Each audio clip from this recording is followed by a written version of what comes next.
জীবনে কখনো না কখনো সবাইকেই একা একা যাত্রা শুরু করতে হয়। আর সেই যাত্রাটা আমি শুরু করলাম।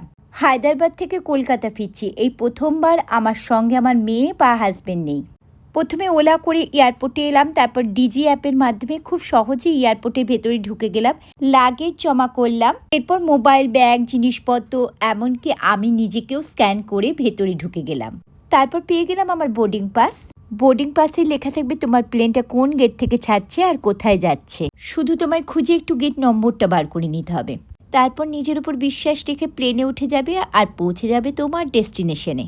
শুধু একবার নিজেকে ভরসা করে দেখো, খুব ভালো লাগবে। ফাইনালি আমি কলকাতা পৌঁছে গেছি একা একা। ভীষণ এনজয় করেছি আমি জার্নিটা। আর ফাইনালি আমি করে দেখালাম। সবাই আমাকে নিয়ে ডাউট করেছিল, আমি সেই ডাউটটাকে একদম ক্লিয়ার করে দিলাম যে আমিও কিছু পারি।